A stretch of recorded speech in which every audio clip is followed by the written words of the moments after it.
Okay, we have here our Western Conference player protection.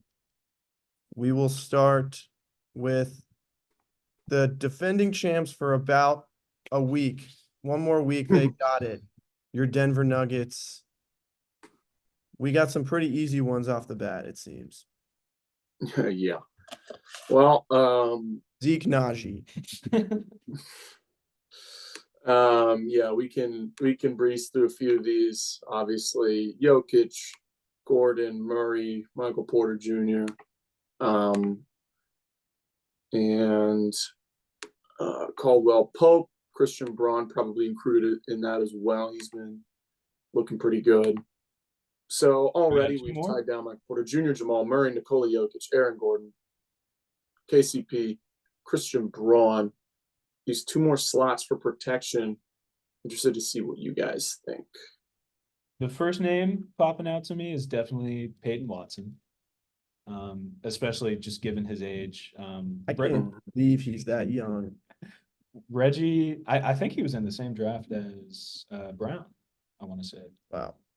But yeah, Reggie's played some really good minutes for him, and Justin Holiday had a really good playoff this year. But they're just both so old. I think you definitely lean on the protecting Peyton, and his last name is probably Julian Strother for me. I know his PT kind of trailed off later in the season, but earlier in the year, I know he had some really good games for them. Zeke Naji is another interesting name to look at there, but he hasn't really shown as much. I think there was a lot of hype for him going into these past couple years, but he hasn't really shown that. I'm interested to see what y'all think. Yeah, I think you're absolutely right on Watson, and should be protected here, where he's already shown enough to be, maybe future's a bit strong, but he's definitely someone that can contribute for the future for a really deep Nuggets team. Zeke Naji is maybe one of the guys that, if not protected here, might be one of the winners of an expansion draft, where he might be able to get maybe the PT, the on-ball time that he can't get in Denver because, the starting five is as good as it is. That he might be one of those guys that really takes that next step when he just gets to be a bigger role on a worse team. But I'd say you're right with Julian Strother. I'd probably stick with him as well. What do you think, Jack? I agree. I know Peyton Watson in 2K is a gosh damn menace, bro. He blocks everything. I feel like I go up with Giannis Antetokounmpo and he'll just fly in and block the hell out of me. So yeah, shocking to see that he's my age. And then yeah, I haven't seen much of Julian Strother in the league, but I remember that game winner was nasty work against UCLA in March Madness when he was at Gonzaga. So that makes me like his game, and I'm down to protect him.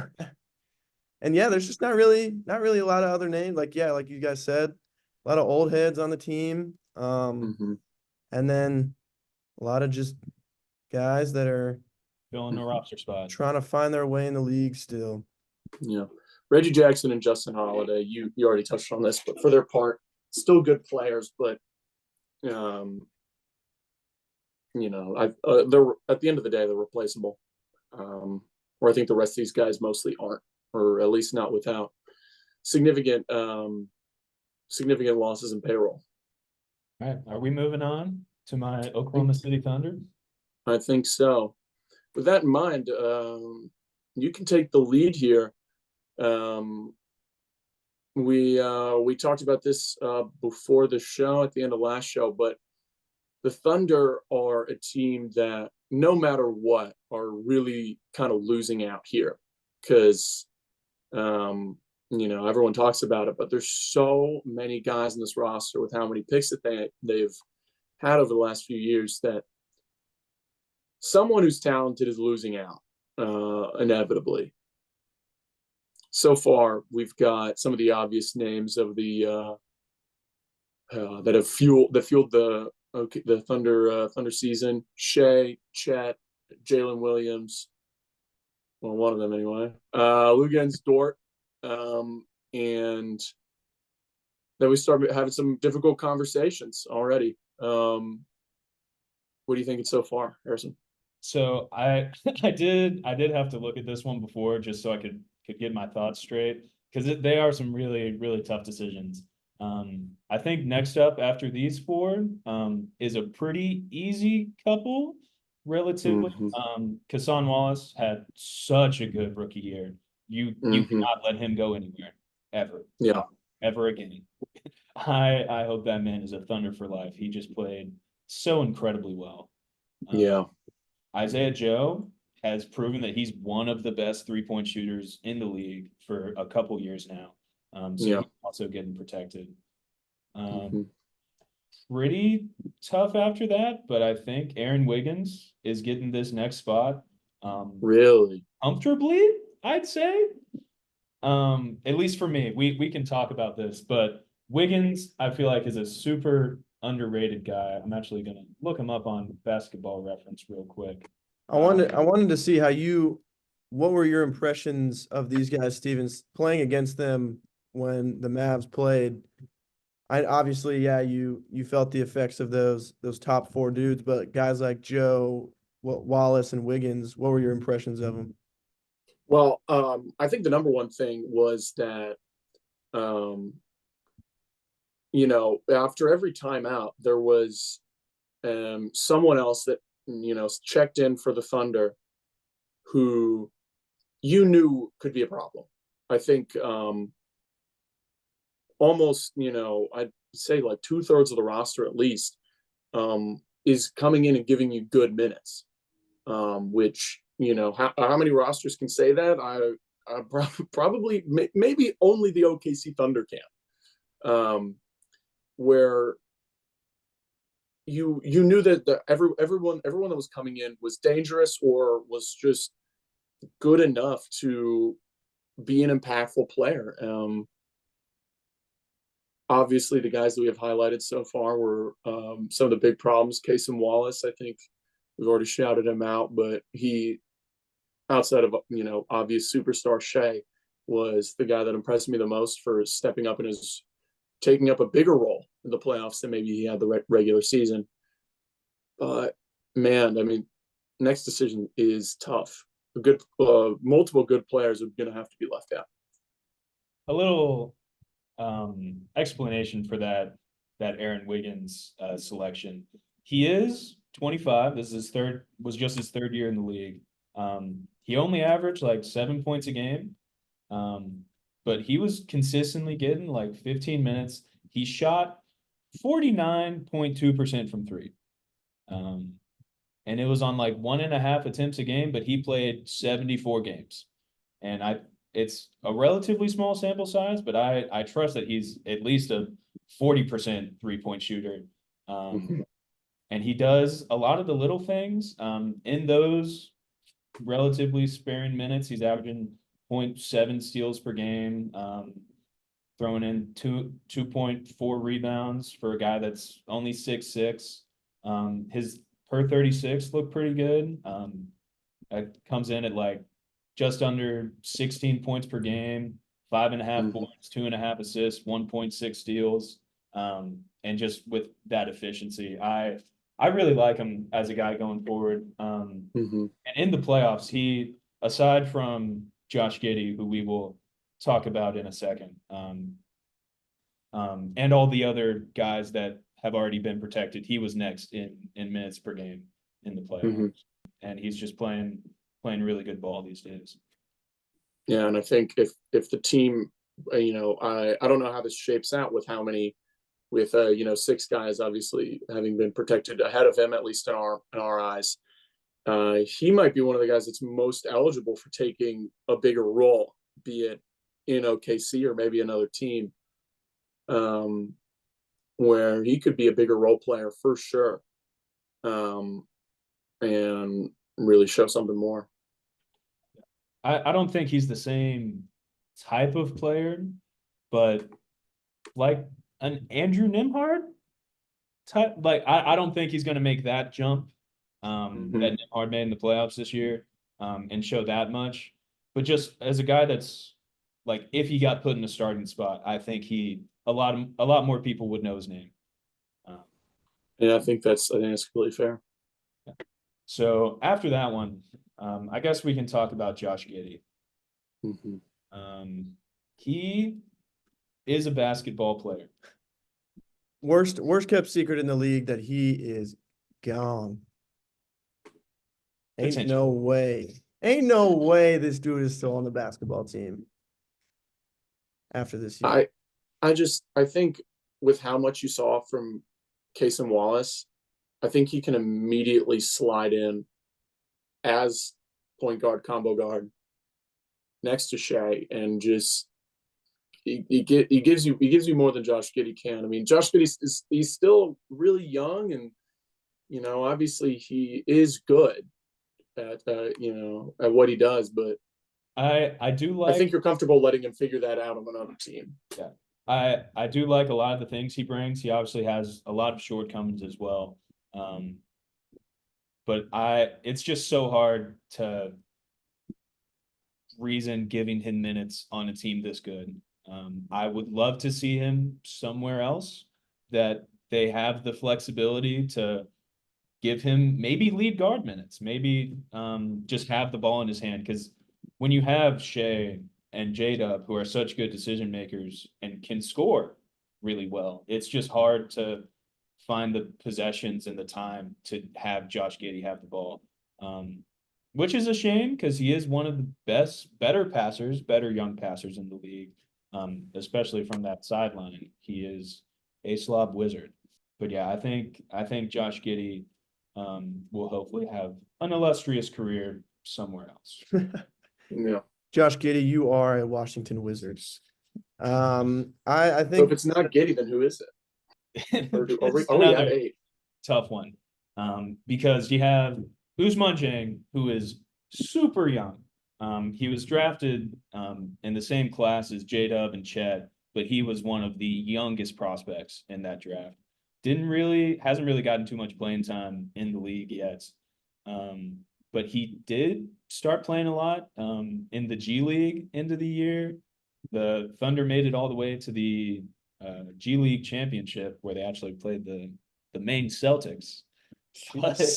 You are just thriving, dog. Golly. I am. But he did look to show a lot of growth there. I don't have the stats in front of me, but he's an interesting person to look at. And also the two other Williams left on this roster, Jay Will and Kenrich, are both just really good NBA role players. Kenrich didn't get a lot of playing time this playoffs, but he's on a really nice deal. He plays defense. I mean, his nickname is Kenny Hustle. He does all the little things, a lot like Aaron Wiggins. I don't think he's as good of a shooter as Wiggins, but he cuts, he gets boards, he hustles incredibly. And then Jay Will. I really liked what I saw from him last year when he was kind of put in that starting role when Chet was hurt and missed that whole rookie year. And as like a second round pick, he just looked really good. I mean, he led the league in charges drawn as a rookie. He is a very good passer as a big man. We've done some like post hub work with him, and he makes good reads off of that. He's got a decent 3-point shot. He can space occasionally. If we don't protect him, I think he's a guy that could definitely be picked up with how young he is and all those things that he brings. So where are you looking? What's the decision? I'm thinking purely for vibes. And I mean, they have the same damn name. We just got to keep them together. Yeah. Roof. Twin, where have you been? I mean, come on. I was also going to say Jay Will's probably the pick here. I think I agree. And I do think definitely probably two of those three guys that just missed have a very good chance of getting picked up. Giddy's top 5 for sure. I agree. Um, All right, are we ready to move? I think we are. I'm so glad. Alrighty. So It was stressful. golly, that was tough. It was stressful, but we got through it. It's like picking between my children that I don't have. No. No. All righty, on to the Timberwolves, who had quite the overachieving year. Super shocking they went as far as they did. That game 7 against the Nuggets, I still don't think it really happened. I'm gonna be honest. I'm pretty sure it was fake. But yeah, we have some obvious keeps here. I mean, wow, this is really filled out quickly. Yeah. So already we have Nickeil Alexander-Walker, Anthony Edwards, Rudy Gobert, Jaden McDaniels, Naz Reid, and Karl Anthony Towns. All players that have given, really great minutes and obviously are valuable players here. And then we get into a few high-end role players that for one reason or another might not be on the team, might not be worth protecting here.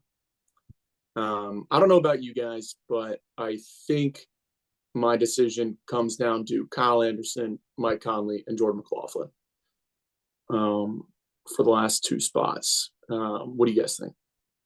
I was trying to find a young guy that they would want to hang on to, but I barely recognize most of those young guys' names. And honestly, the core that they have is already super young. So they're off to a good start there. So they don't really need to, hold on to young guys. Mike Conley's tough because, man, he's important, but he's also He's old. He's old, man. Um, He's still giving you minutes, though, man. He's still giving you good minutes. I feel like Kyle Anderson is still useful. Even though, he has the jump shot that gave him the name Slow-Mo. He kind of started cooking later in that Mavs series, right? He's starting to look better, yeah, specifically on defense. Yeah, he's still a big body that can hold up somewhat. And then McLaughlin's like a weirdly like an energy guy as a point guard. And super quick and pretty fun to watch, but defensively can't expect too much from him. At that side. So I think I'm leaning the top 2 guys. I'm certainly leaning that way as well. I think Yeah. McLaughlin is a interesting guy. I just think that is relatively replaceable what he brings. Like an energy point guard, I feel like that's every point guard in the G League. And he's obviously better than that, but yeah. You could and say where money is tight, like it very quickly is becoming for the Minnesota Timberwolves with 3 max players on the team. At the end of the day, keeping it's not going to be too expensive to find another guy that maybe won't be as good as Jordan McLaughlin, but will give you that energy guard, pesky guy. Minnesota is very familiar. That's kind of what Monte Morris is too, in a way, is an energy point guard. And yeah, don't they need to like pay Jaden McDaniels and Naz Reid also? Like they are somewhat I think they already paid Jaden McDaniels, right? I'm not sure. I'm gonna think they real quick. I think they already locked him down. To the way. But yeah, I think that about wraps up the Tims. Let's move on to the Jazz. What do you say? Unless anybody has any final notes. I'm gonna get these contracts real quick.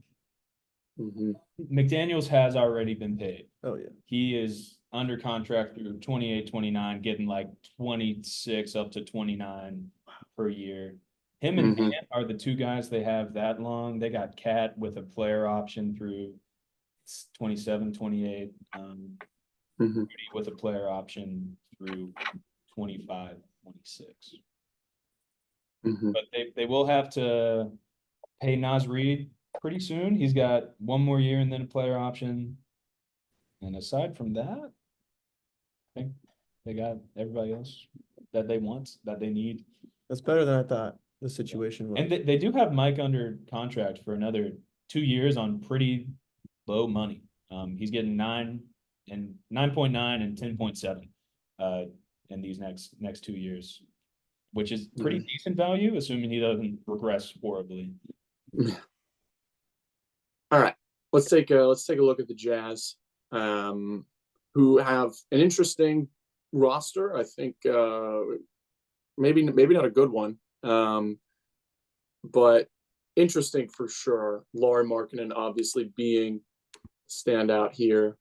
Jordan Clarkson still giving you good minutes. Walker Kessler, absolute anchor down low.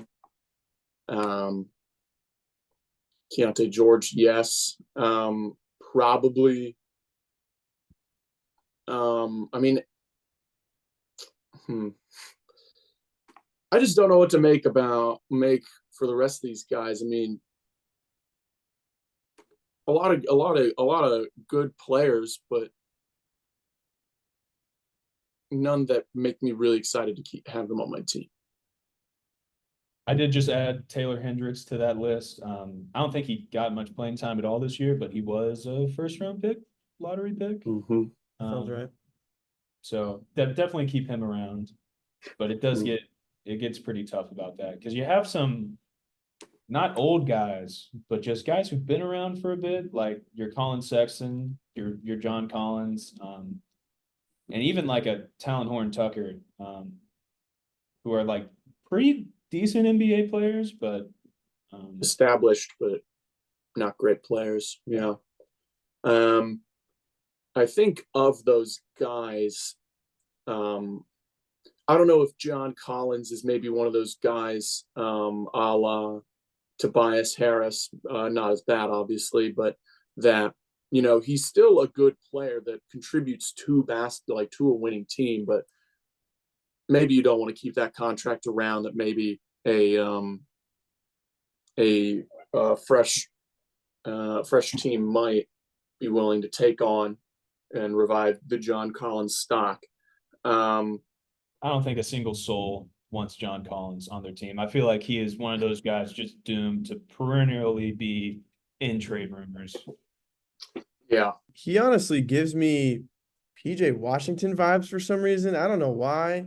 And I thought he was a way worse shooter than he actually is, but I just looked it up and he shot 37%, which, the year before was 30% when he was with the Hawks. So he's definitely not as bad as it seemed on the Hawks. So I wouldn't mind protecting him. And I still want to think there's value in Colin Sexton. He still gives that bulldog energy and is an energetic point guard.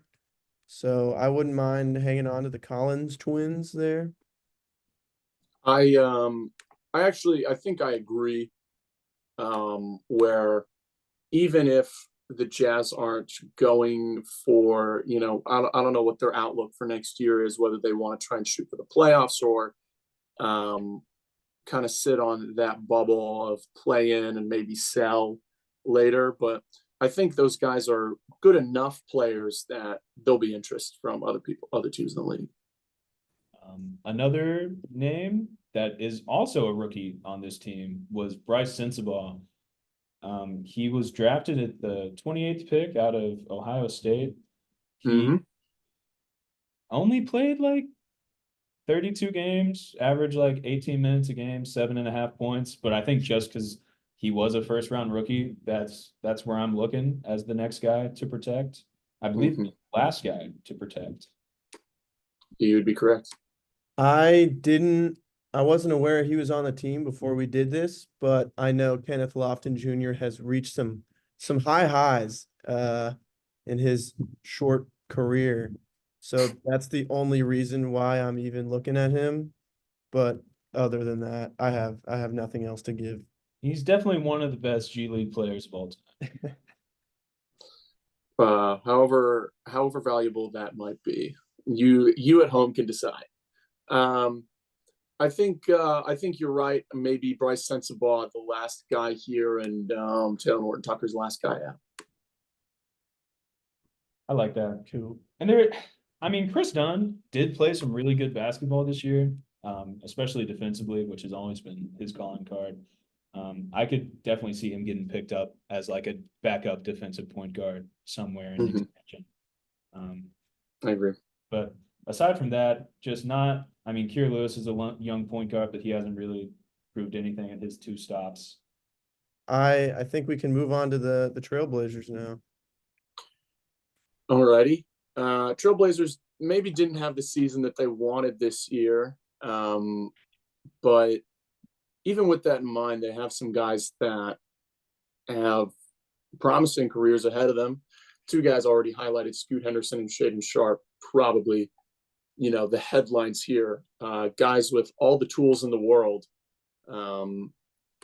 So they definitely hope to see more from that. Anthony Simons, I think, is another pretty obvious guy to keep around. If anything, just a guy that probably every NBA team would be happy having on the team. Robert Williams, another similar case. I think also Malcolm Brogdon, not too far removed from 6th man of the year, still, I think, really a damn good NBA player. And obviously DeAndre Ayton, who is a basketball player. Doesn't have the shine that he used to just a couple of years ago, but he's still got more in the tank. And whether he chooses to show that, who knows? But I think the 6 guys that we have here are the obvious must keeps, and Jeremy Grant as well, like you've highlighted there. Totally forgot he was an NBA player. Me too. Me as well. A max one at that. Yeah. So already we've kind of cut around the core of last year, which didn't really look great. But I think as the Trailblazers, I don't really think there's another. I think this is just what you have to do is keep these guys around. They're all at least too decent to just let walk for free.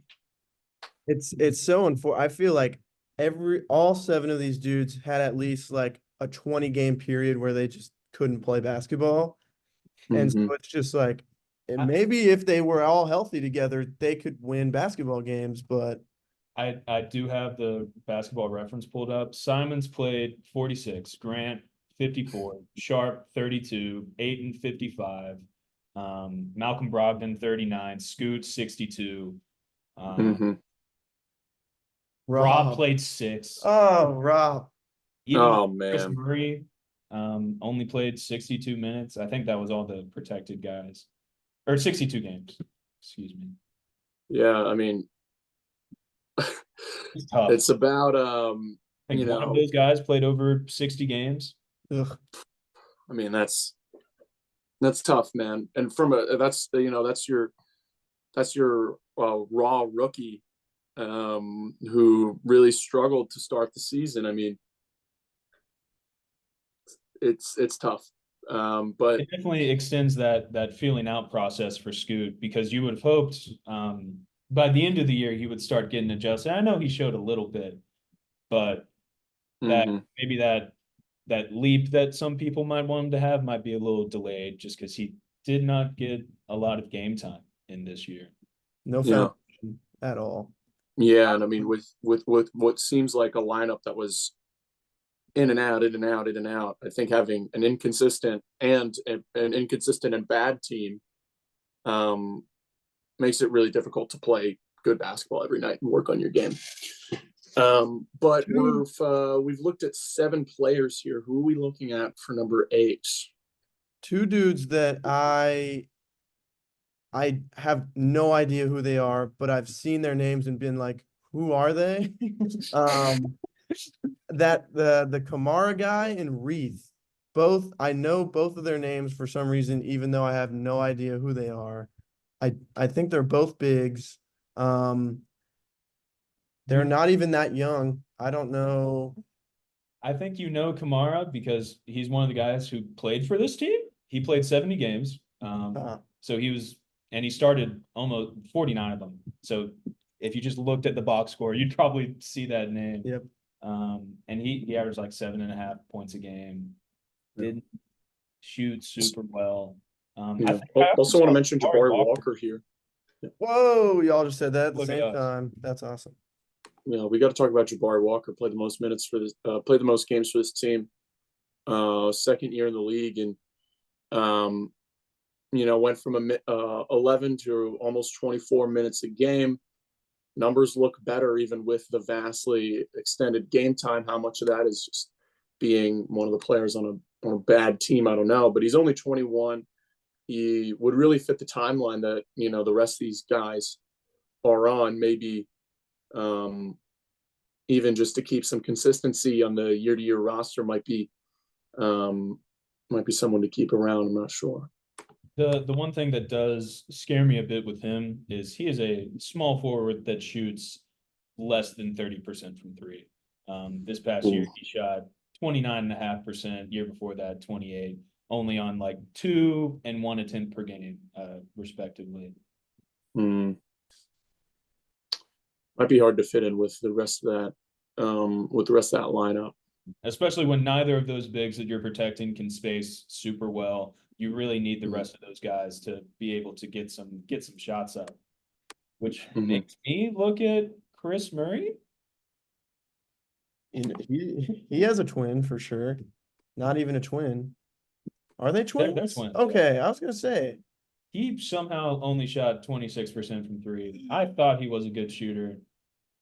He's pretty old. He was a 23-year-old rookie. So I don't know what to make of that at all. Yeah, I mean, I also think for some of these role players, they maybe had to take harder shots than you might expect because they're thrust into a larger role than maybe they're ready for. It's a very good point. But I don't know. I think either Chris Murray or Jabari Walker. I mean, even Kamara. But I think you just still have to go with the youth movement here and go for someone that can show you something maybe in the future. I'm down with Jabari just to not look at this team anymore. But I do want this is pretty depressing. I do want to shout out the greatest Wildcat of all time, Ashton Higgins. I was about to say that. We can't walk away without mentioning, bro. Kentucky legend. And also shout out to Matisse Thybulle, one of the best perimeter defenders in the league, off ball, but just I think he might be better suited. I don't know what to make of Matisse Thybulle. I think he also made a bit of an ass of himself at multiple points this year in terms of just being obnoxious as well. At least in my opinion, I think there's not much more to say about Matisse Thybulle. Like he's a player that belongs in the 2000s. He is, you slot him in, he'd be, valuable, really valuable, probably highly coveted role player not that long ago. But the future is now, and it doesn't include Matisse Thybulle and the kind of player he is. I'm getting extreme Andre Roberson vibes from that man. Yeah, exactly. I think Tony Allen. Need I go on? These kind of guys don't exist in the NBA anymore for a reason. I think it's the NBA has changed, and they're not going to be here for it. People saying Luka and Kyrie best backcourt of all time. I'm pretty sure it's Ben Simmons and Matisse Thybulle. Hey, bro, if we're talking defense, that's pretty nuts. But we did look up yesterday. I saw a tweet, and they're one of the 5 backcourts, I believe, to have both members get all defense in the same season. I think the other ones were Drew and Derek. I think Peyton and McMillan were on there. Jerry Sloan and somebody else. But all right, we moving on. Well, firstly, let's look at the players that are just left off here and some of the ones that really stick out. We spent a while talking about the Thunder, where I think all of the the guys that just out, Ousmane Dieng, Josh Giddey, Kenny Hustle, all probably going to be highly coveted guys here. We talked about Zeke Naji as well.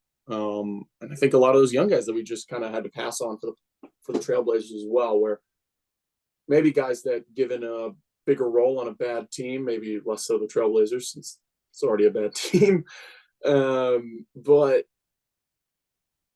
they've shown something, and maybe just not really available for teams as good as the Thunder and Nuggets. I don't think I would look very far past the guys on those two. I mean, every one of those Thunder players, in my opinion, should be drafted. I might be a little biased there, but I don't think that's ridiculous at all.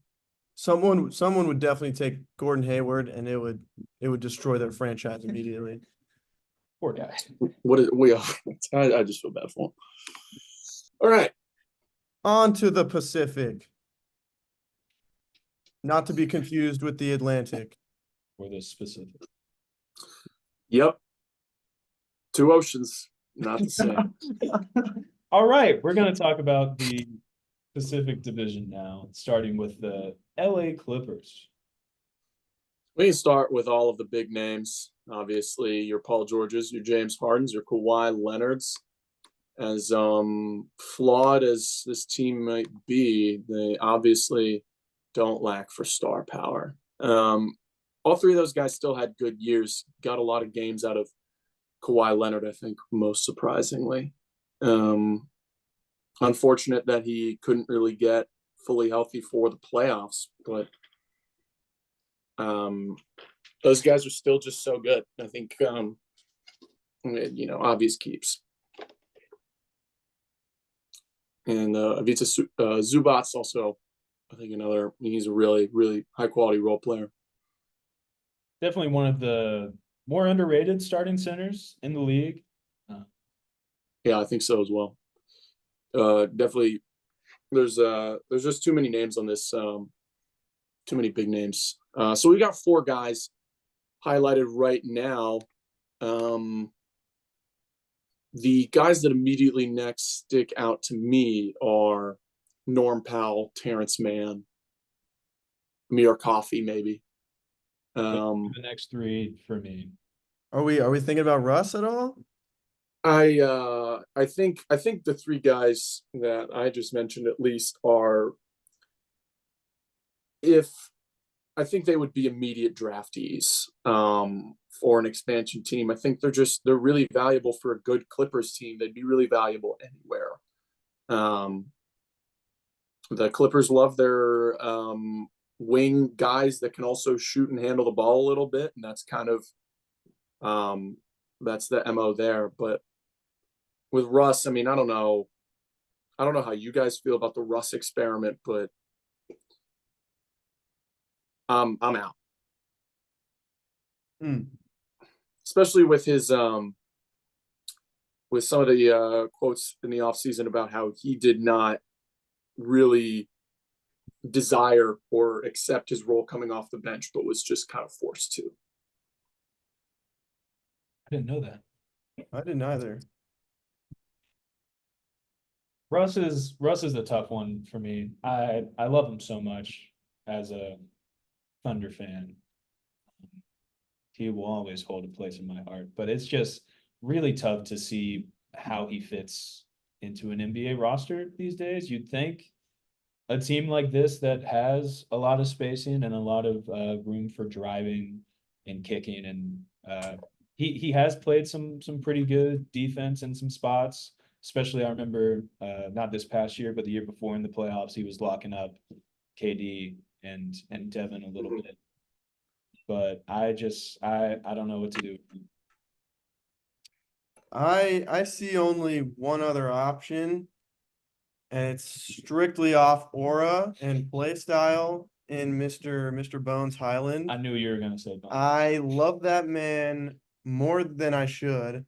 I was distraught when the Nuggets got rid of him, but then they went on to win the NBA championship. So maybe they saw something I didn't.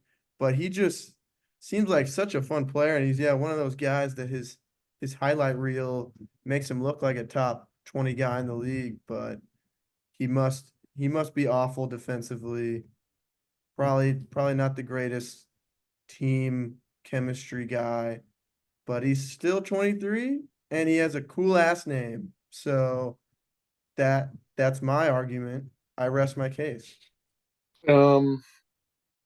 Pretty flawless defense there of the Bones Highland selection. In my opinion, I really nothing to follow up.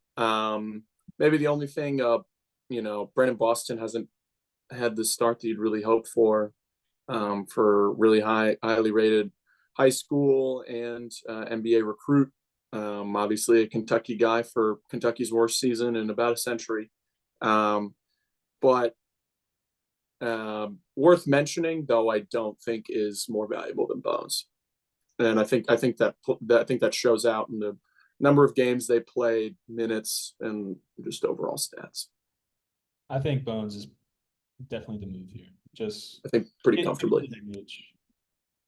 Let's go. Great job, Jack.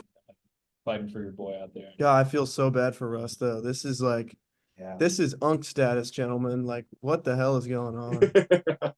He's there. I also just want to mention Kai Jones. This doesn't have to make the show, but one of my friends that I just graduated with, she is in California on a internship with Northrop Grumman, and she's like living in LA at a Airbnb.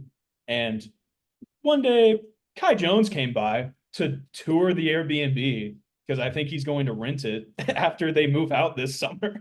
Oh, so he just has a picture with Kai Jones. Dude, and maybe not the guy you want to get a picture with. She said he was pretty chill. Maybe he's doing better now, hopefully. But I thought that was very funny. I slid up on her story, and she was like, Dude, I knew you would know who this is." Did you send her the video of I did him? not. I did not. That would be really funny. He's a crazy mofo, but he got some hops. That's good. He does have hops. I do hope he figures it out. I hope he's moved past some of his mental struggles. But let's move on to the Suns. Man, this team has like 5 players on it, and that's it. Devin Booker, Kevin Durant, obviously the highlights, some of the best players in the league. Bradley Beal, for better or worse, is a good basketball player. Probably has to be kept around. Grayson Allen as well. They just locked him up. He's, as much as I really don't like him, he is still an extremely valuable NBA player. I think you got to hang on. Yeah, I highlighted Nurk there. Probably a good pick. After that, who sticks out here? Bol. I mean, we're kind of getting there.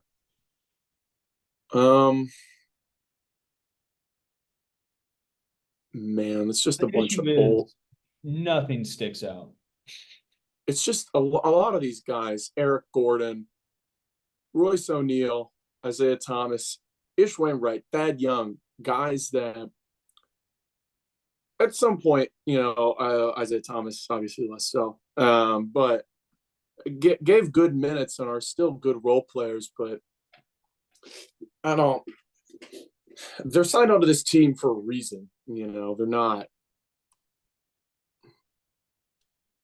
I think Royce O'Neal is still good enough to keep around. I think even just as an energy guy.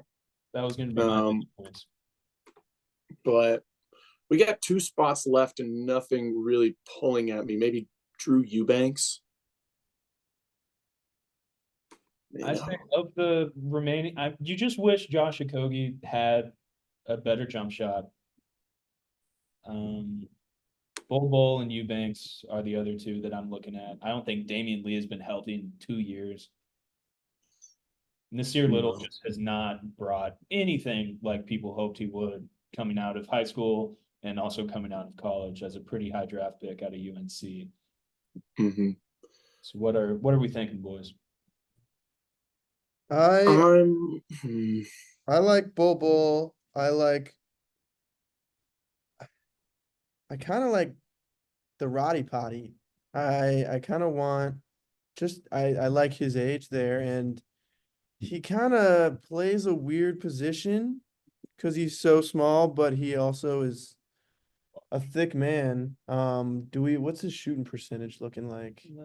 He barely played this year. Um, not even 5 minutes a game. Oh wow. His career, Personally, I think Drew 30%. Eubanks is probably the next most valuable player. But Um, I I don't think know. too. It's pretty slim pickings. I'm down to Eubanks, at least just because that is where their weakest is their center position. So Shout out Greg. so they can hold on to that. This was really a process of elimination type of draft here. So Very Yeah. tough and very fitting of the outlook on this team. All I right.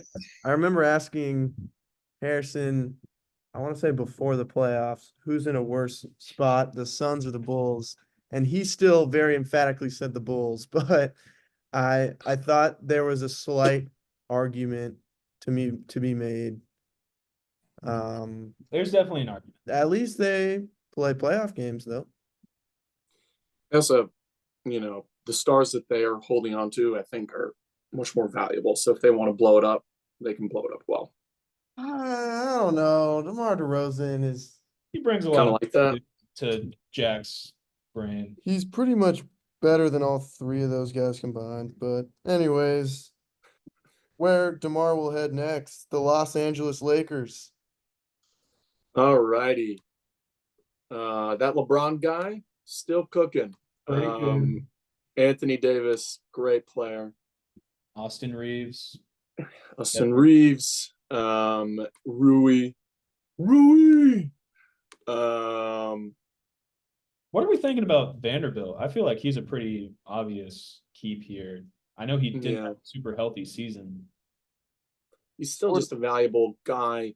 Another Matisse level guy where it's like he is good, but where he fits on a modern NBA roster, I'm not sure.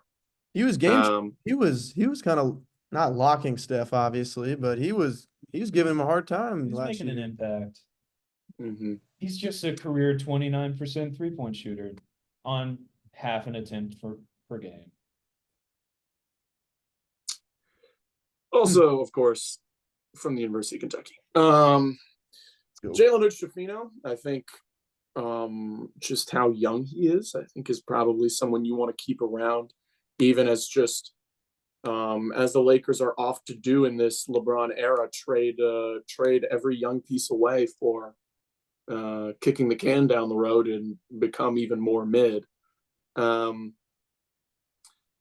Honestly, as much as he didn't impress with the Mavs, I think Christian Wood is actually someone to keep around here.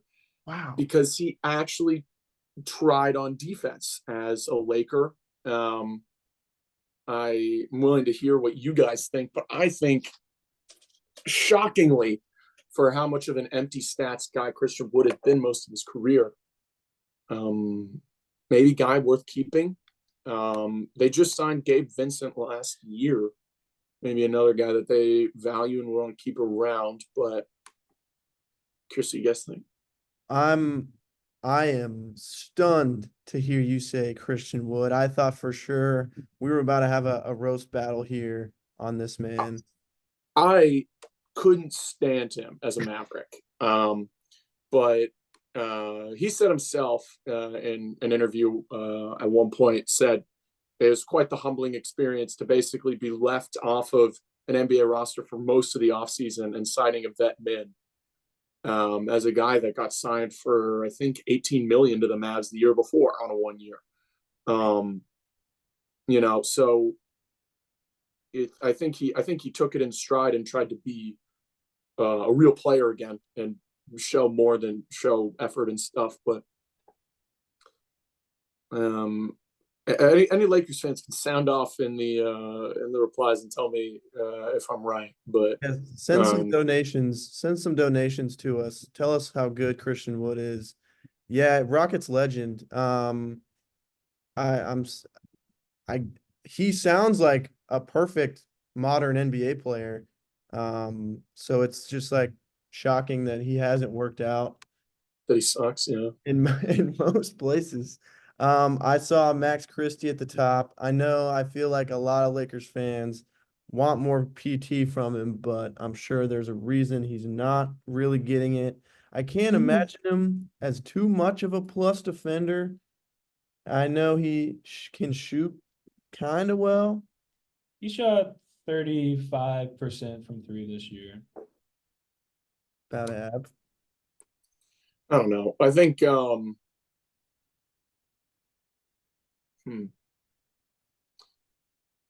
so I think we've got two more spots left here. I think Gabe Vincent, maybe Cam Reddish, maybe. I'm probably going to be one of those first out kind of guys. But what are we thinking about Taurean Prince? Because he got a lot of playing time for this team. Actually, yeah, he's really quality role player. Way younger than I thought. Thought he'd for sure be 34. I also thought he was 34. You get the ball. Um, I think we protect Taurean Prince because I think you protect him. He's the kind of guy that this team needs. He really is. And Max Christie and Gabe Vincent, I think, are the two guys I'm thinking about here. Gabe got dealt a tough hand this year with all the He injuries. only played 11 games in the regular season. I'd keep around Gabe Vincent because he was a starter on that Miami Heat team. I hate that man. You know well what Goodness Gabe gracious. Vincent is capable of. So Everything and more. the fact that he can play defense at his size is a testament. It's very impressive. Shout out LSU legend Skylar Mays. But honestly, yeah, this team has a lot of dudes. Like we didn't even talk about Jackson Hayes and Spencer Dinwiddie, who they'll be some top picks in a potential draft we do for I don't think anybody's picking up Spencer Dinwiddie, honestly. But okay. I know think he was like y'all's third best player in that He match. was not good this year with the Lakers. I think it was pretty damn bad. If I remember correctly. But let me see. A sub 40% field goal percentage. Ooh. Not great. Either way. Get him back in a Mavs uniform ASAP. Dude, I feel like he just belongs on the Nets. That's where he should be for the rest of his career. Retire his jersey for no reason other than Spencer Dinwiddie. He is Mr. Net. All right, let's move on to the Golden State Warriors. Unless we have anything else we want to say about the Lakers. Nope. Alrighty. Where's D'Lo?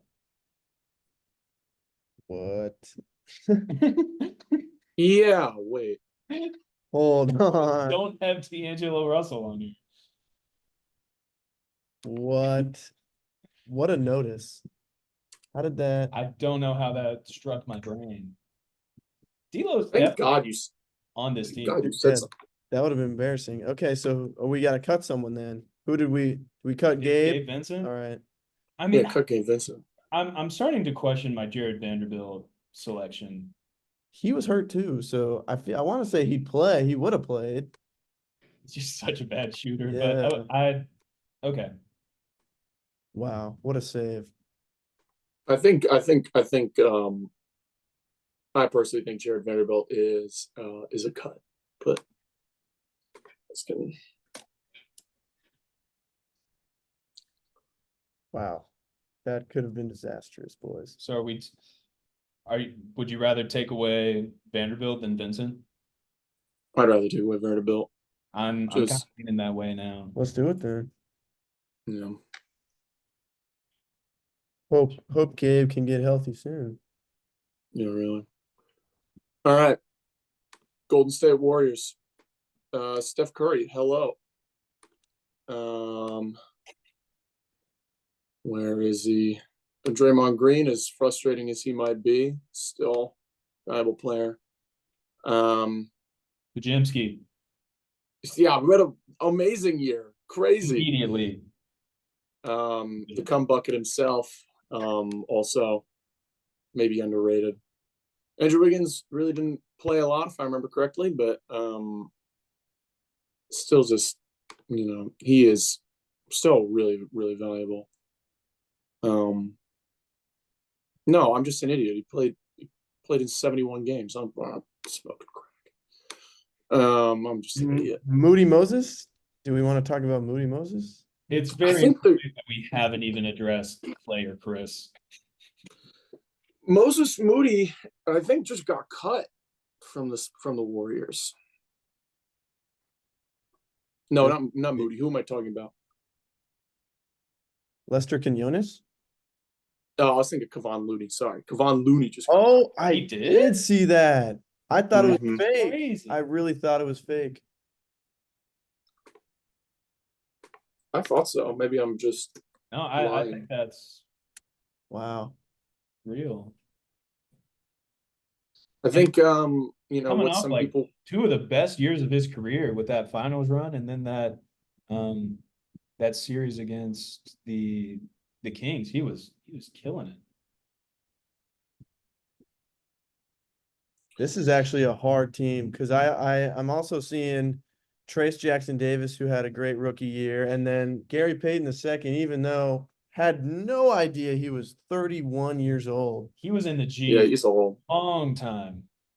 But he seems like just such an impactful player when he does play that I'd like to keep him around. But we only got 3 spots left, and we just named about 5 dudes. So Real conversation here. It's Klay Thompson and Chris Paul, who are both on a lot of money, and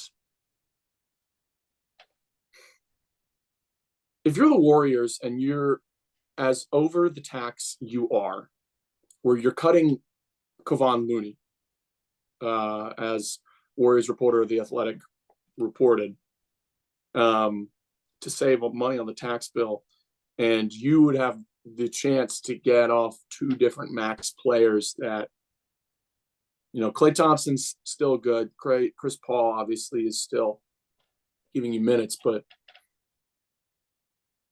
I think the Warriors ownership would at least think about it. I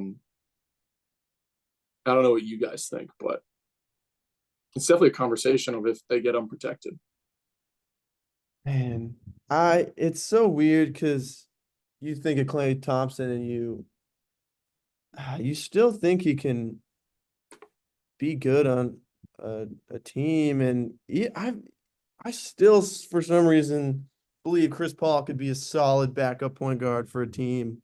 I just he had an injury, and I'm sure Klay maybe didn't have a physical injury, but definitely a mental injury for sure this year.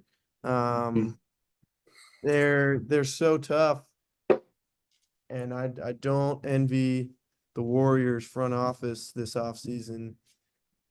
And that's including guys like Draymond, who like we have to protect him here, but they got some tough decisions. So that's why I kind of want to just lock in Trace just because he's a young rookie who was pretty solid, and uh just to cut down the spots so we can have a maybe we'll have to choose between Chris Paul and Klay Thompson if we can get down to that. I would definitely Yeah, keep Trace. Keeping Trace. I'd keep Trace as well.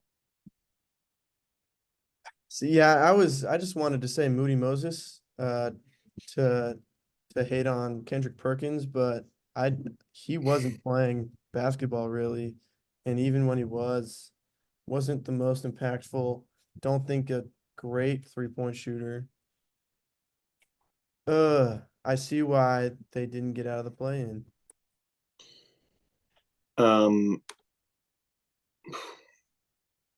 I think if you're going to keep anybody, it would be Klay Thompson, because I still think even if the Warriors want to move on from him, he still has value and he still played in a lot of games. The numbers weren't too bad. You know, second leading scorer on this team, played the most games on the team. I think he's still the guy to keep around. And, you know, Chris Paul's 38, going on 39. This guy he's actually 39 now. I mean, I don't know how much longer you can keep this guy around. I agree. I think you keep Clay and just hope he can make that mental adjustment to accept that smaller role, because I think Pajimski has definitely earned that starting spot over him at this point. And if Clay can be a 6-man, space it out shooter, movement shooter, and play super hard for the 20 minutes he gets a game, I think that's still a really impactful player. He just has to make that adjustment and not forget how to play basketball in the course. Still almost shot 39% from three. So at least there he can be valuable. Yeah. Also, Chris Paul is on 30 million this next year. And I think if you're a new franchise, Chris Paul might be your locker room leader that you have around to teach the young guys how to play. Which obviously Golden State has enough, veteran leaders, and make him a player coach. the Warriors are not in a position to keep a 39-year-old guy on $30 million as much as still as good as Chris Paul is, I think. So if it's not Chris Paul, then who is our last selection? Is it between Moody and Payton? That's where I'm at. I know Peyton is, I'm pretty sure, just a complete non-shooter. I mean, 36% with 1.3 attempts. Only played 44 games. Just I think seemed to play a lot of basketball. Moody is also a 36% three-point shooter, and I think Peyton does everything else on a basketball court better than him.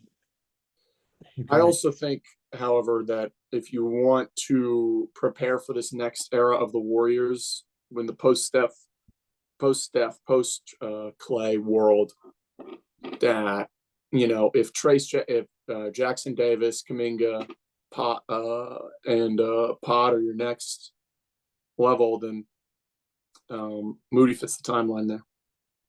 I can see Moses Moody being like an Aaron Wiggins or a connector role player guy that on a team that isn't the star but can swing the rock to the open shot or something. So I'm down with picking the youngin. Yuck. I mean, I do think I could see Peyton getting picked up. Oh yeah, in that draft. Also, just quick shout out, whoever the new guys are in the Warriors front office, they're drafting so well. I mean, getting they're doing a great damn job in this year's draft is that's beautiful. All right, the Kings. De'Aaron Fox, obviously. Domas. Kevin Huerter. Keegan. Malik. Davion? Is Davion also an automatic keep? I think Davion's pretty automatic here. Yep. So that's 6 of our 8. And of course we gotta keep the GOAT, JaVale McGee. Obviously not. How are we feeling about HB? I think Harrison Barnes, if anybody, is a pretty obvious leave unprotected and let an expansion team recoup that value. He is on so much money. I don't know how much longer that contract goes for. Let me see. Until he's making 18 and then 19 for the 24, 25, and then the 25, 26 season. So he's still got 2 more years left on this contract. And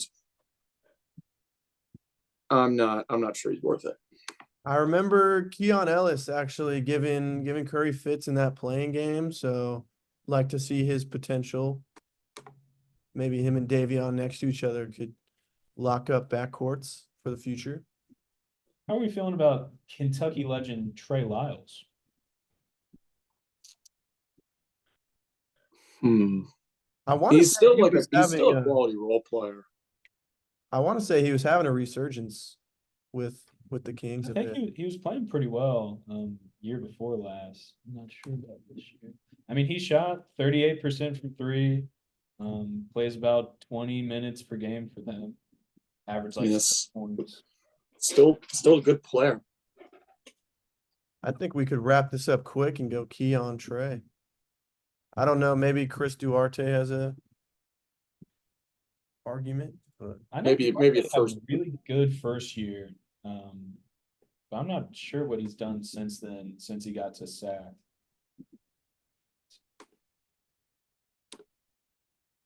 I think it's Trey.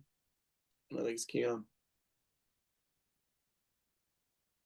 I agree with that. I mean, Duarte, 34% shooter, average 4 points a game. I think that's it.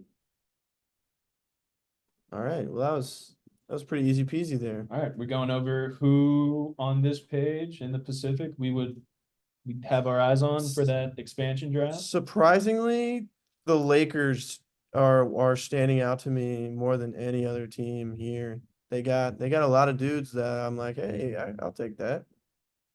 I think on this isn't really something that we've seen for most of these, but I think this is a lot of the most valuable guys are guys in the twilight of their career, but are still giving good minutes. Eric Gordon, Harrison Barnes, Chris Paul, guys that and Russell Westbrook as well, I guess, to maybe a lesser extent, but guys that are still playing significant minutes on, like they're not insignificant players. That maybe those are the vet presences, or maybe the guys that would get moved at a trade deadline. Like Eric Gordon just got dealt with this last trade deadline. But just a lot of odd role players as well. In terms Not of sure. young guys, I mean, Reddish and Vanderbilt could be players in the future. It's kind of still up in the air. I mean, Vanderbilt, I think, will have a role in this league for a long time just because he plays insane defense. And then BJ Boston is another guy that might get picked up. Kentucky legend. Are we moving on to the final division of this exercise? The final division. Oh, my Memphis Grizzlies. I think so. Oh my gosh, Memphis will be a Oh, that'll be a disaster. All right. Okay, well, with your Dallas Mavericks, I'll let you take the floor, but let me get the obvious guy in Dwight Powell, just the anchor of this franchise. I can't wait to see him at the top of the all-time points leaderboard when his career is said and done. Yeah, points given up while getting hit in the face. So the guys that are first off the board here for the Mavs are the guys that you're seeing in this finals rotation right now. It's Luka, it's Gafford, it's Kyrie Irving, it's Derek Jones Jr., it's Derek Lively, it's PJ Washington, and it's Josh Green. Those guys, I think, indisputably must be kept around. They're too good to let run. And that takes up most of our spots. I think all of these guys are valuable role players. I don't really see an argument for any players over them. I think this is pretty ironclad. I think the next player is a bit interesting. So I think first out is Tim Hardaway Jr. We've kind of expressed frustrations with Tim Hardaway of recent, but he's just on too much money. And honestly, this is just not a guy that fits this new look Mavs of being defensively solid, of while Tim Hardaway Jr. is a valuable shooter, a valuable scorer, he's not a guy that's moving the rock. Tim Hardaway's day in the sun is just over, and he's getting paid too much money to not be good enough, I'd say.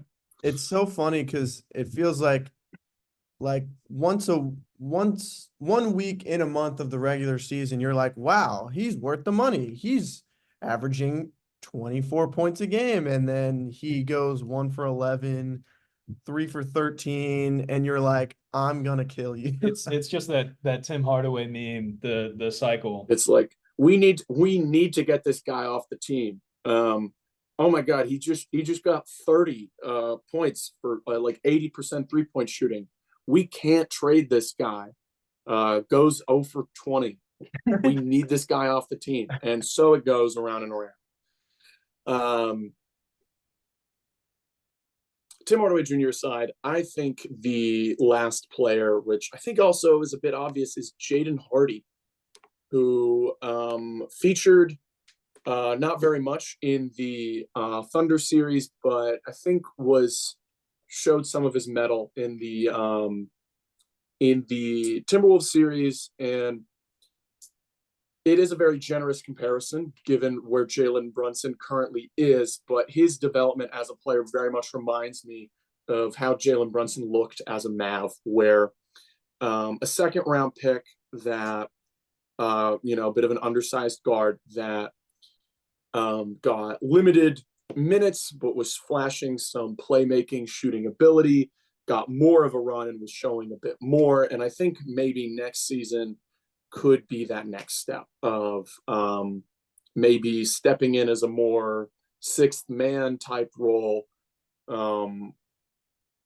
I really think Jaden Hardy I think if he were taken by an expansion team, could be, one of those high volume pseudo stars.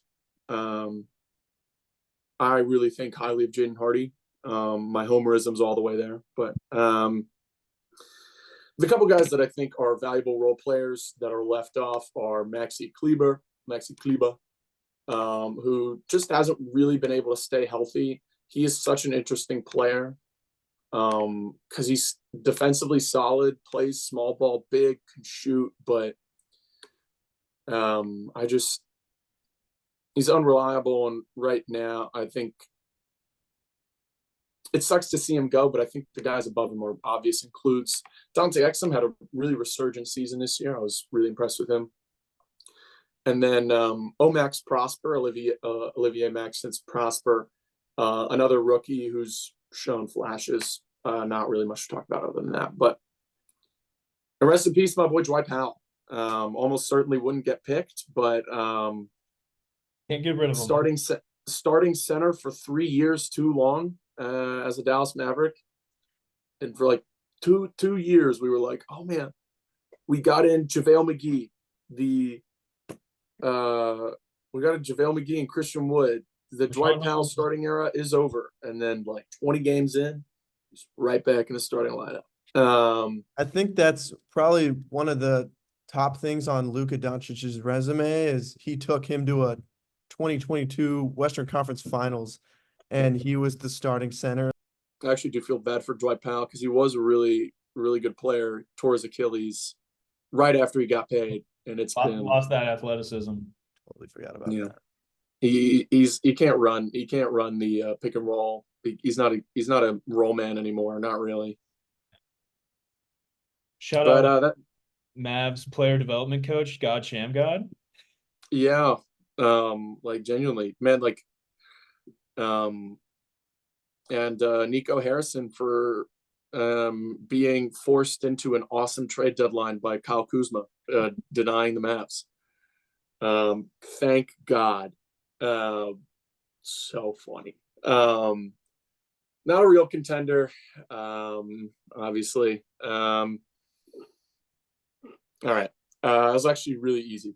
So Well, Pelicans. on to the Pelicans, who also should be maybe not easy, but we'll fire off names quick here. I'm super interested to do these Pelicans because they just have so many guys. I mean, you obviously have Zion, you have BI, you have CJ. You got to keep all of them. Trey Murphy, Herb Jones.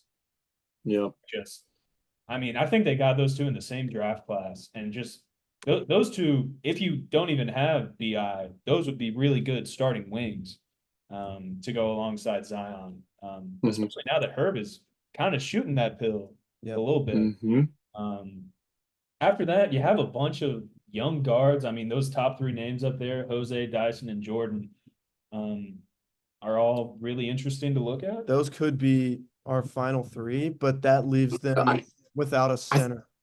I think you have to keep Larry Nance. I think Larry Nance is, you know, he played with Josh Hart previously, but I think is very much a Josh Hart player.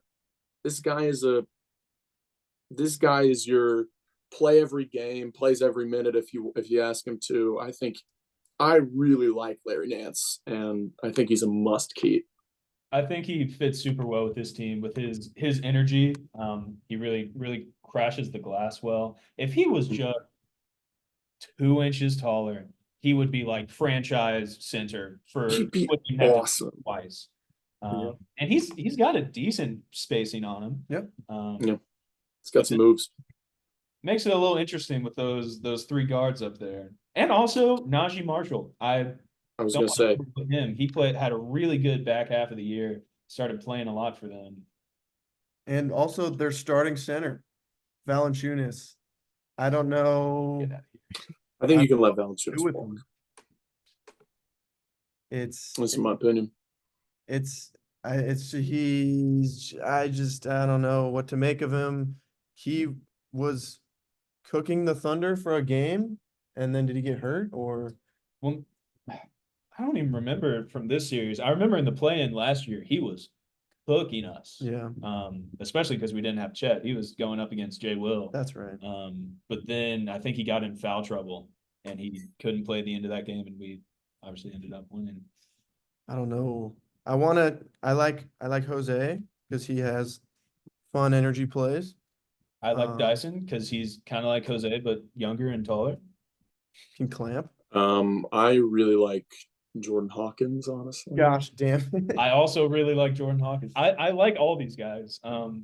They have a lot of wealth in their guards, and they're honestly. The only guys we went to here that are over 30 are CJ and Larry Nance.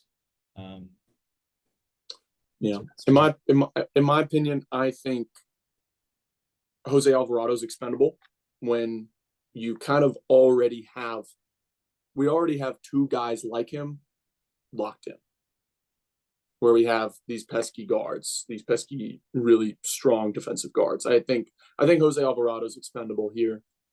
I sadly agree with that. And just his size, it's really hard to reason having that on the court.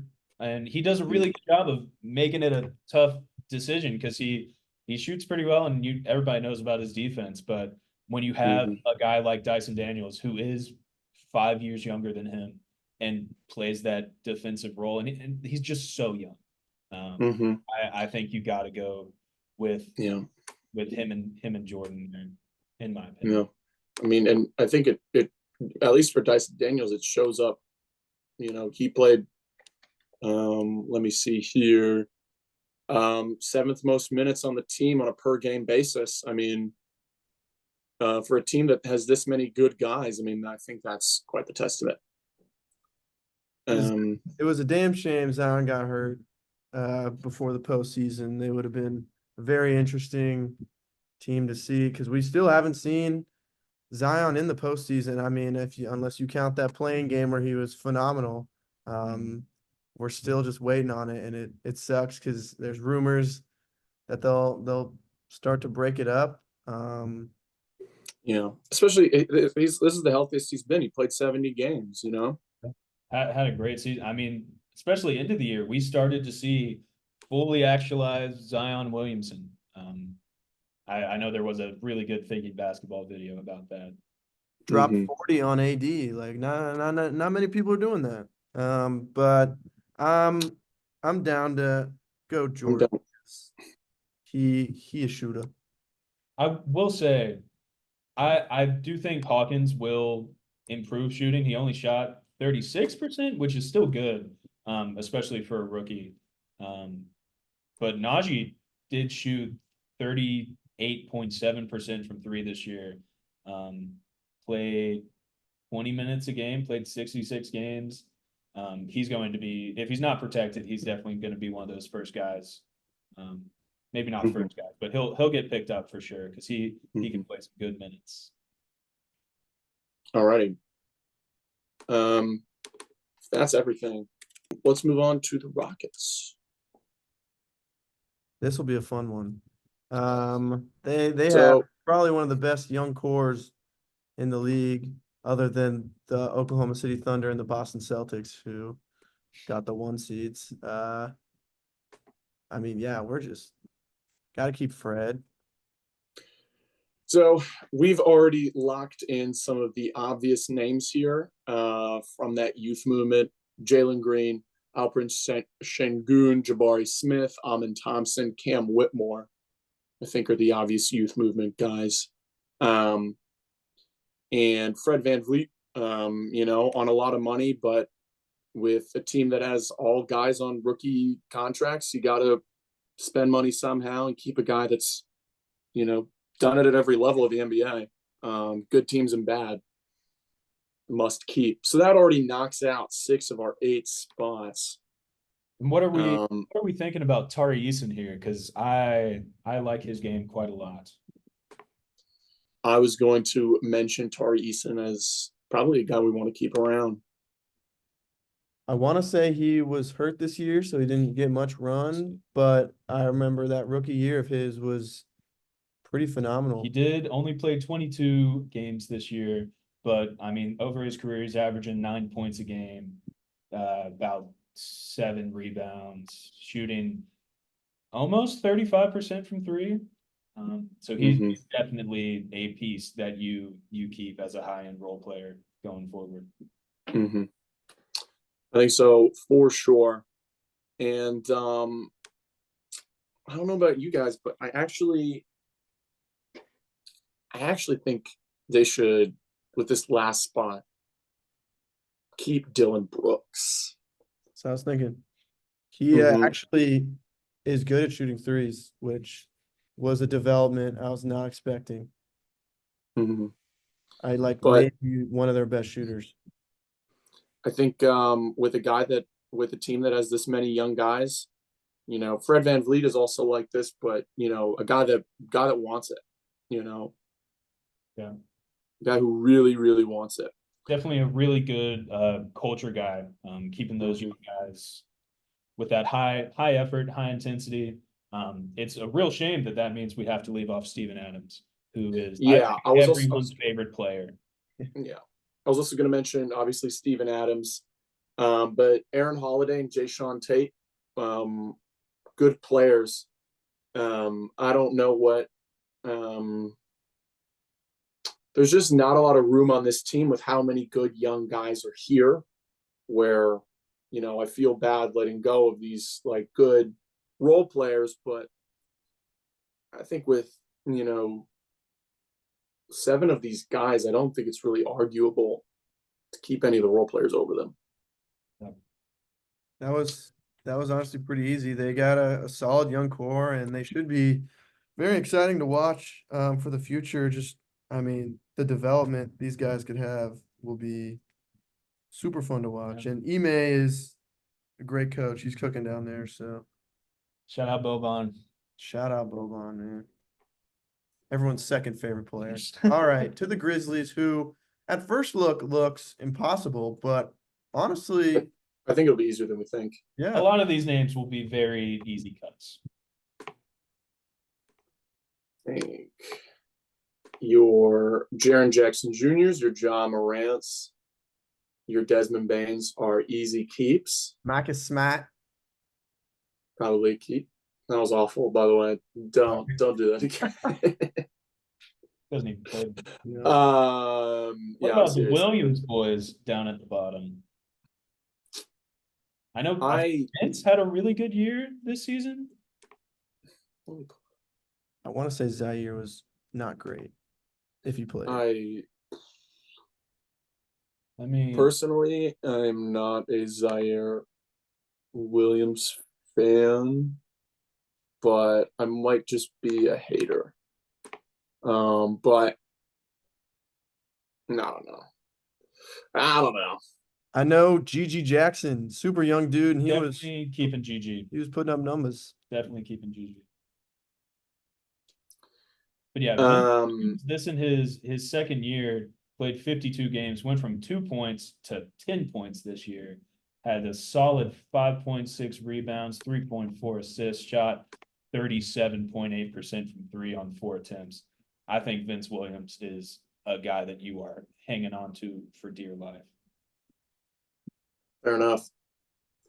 Speaking of 3-point shooting, I think Luke Kennard is maybe a guy to keep around as well. There's just a lot of guys.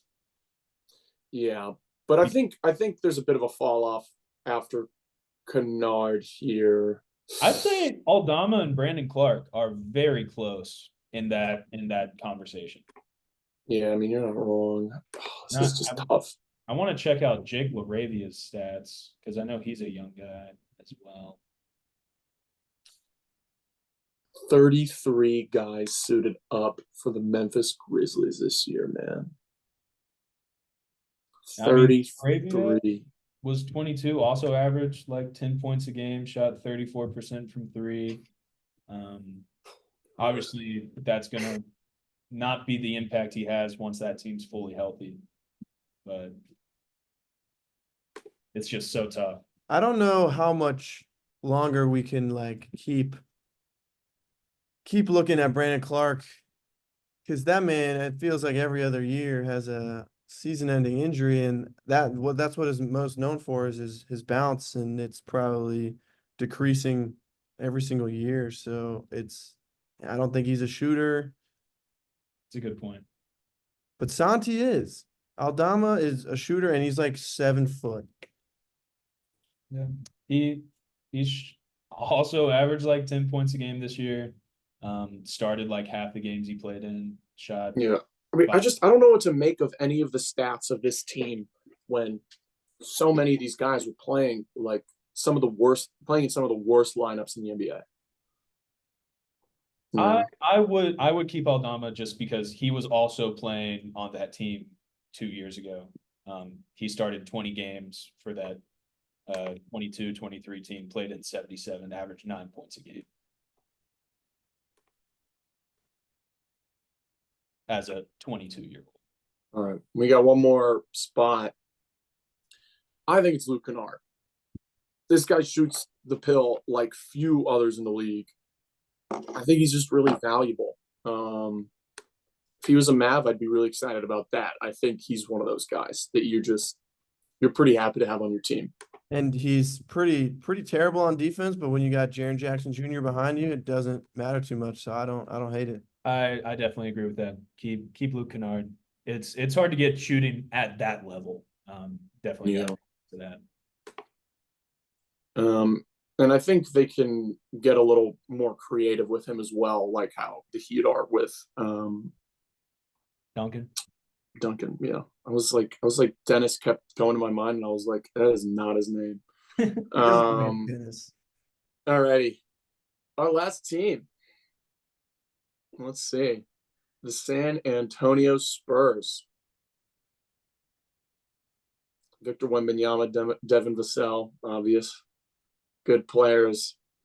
How we feel Man. Keldon and Trey? I think we keep both of those.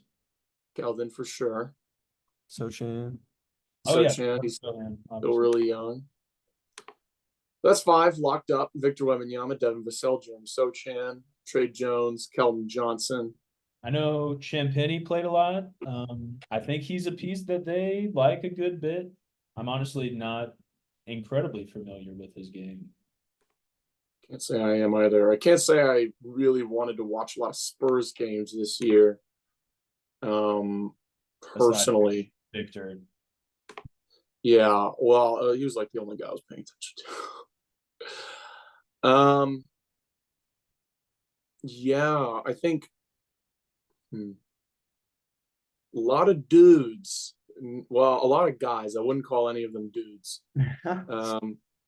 Of these guys, other than think Zach Collins, who Champagne. got a bunch of playing time. I don't know if you want Zach Collins on the team, but Branham and Champagny were the two like next in terms of like minutes on this team. They both shot the ball decently well. They were at like 36, 35% respectively. I think, and they're both super young. I think you just got to keep the two of them. One spot left. I say either Zach Collins or Chetty. I think Chetty Osman, I think, has a clearer path to being a contributor on this team than Zach Collins does. I think Zach Collins is a bit more replaceable. Though I think still right now, Collins' role on that team would just be a backup center, and I think you could get a backup center that is better than him pretty easily. He doesn't even bring a lot of size. I know at the start of this year they were playing him and Victor at the same time, and then they were like, "Oh, maybe we should play our 7'4" guy at center," which was a great What idea. a thought! What a thought! Pop, truly a revolutionary. And shout out horribly, unfortunately named David Duke Jr. Shout out that guy. That went a little quicker than I thought it would. Yeah. I think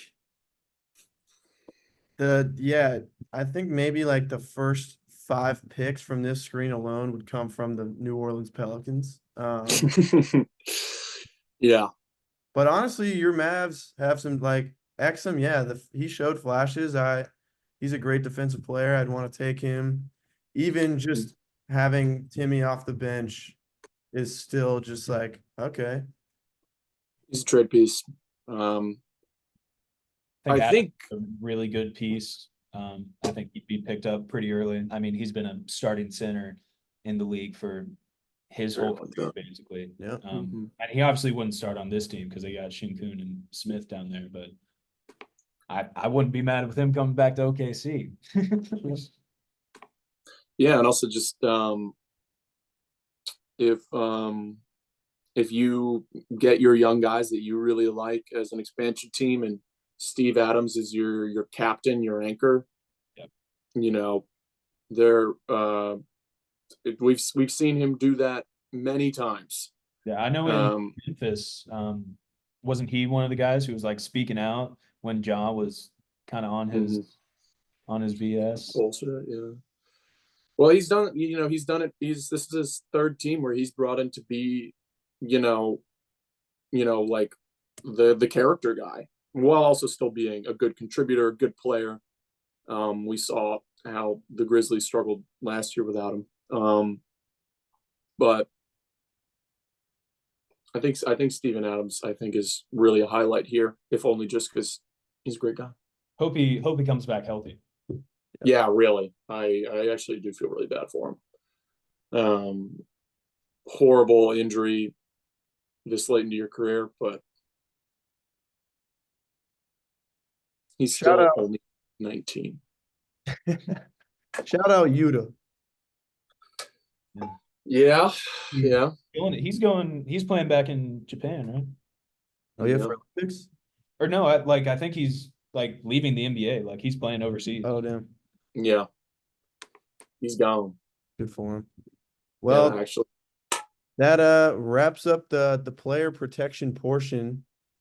We're gonna do maybe a draft of all these dudes we didn't protect. And pretend we're the Seattle Supersonics and the Nashville something. People. Nashville Cool Guys. The Nashville basketball team. And yeah, that'll be super fun. We'll probably do that maybe as a reaction to game 3 and 4. Hopefully we won't be able to do game 3 because it's only one day in between, but hopefully we'll be reacting to a tied 2-2 series. Harrison might be hoping for a different result there. But Please God, give me more basketball. Yes. That's all I want. That's fair. free basketball is pretty cool.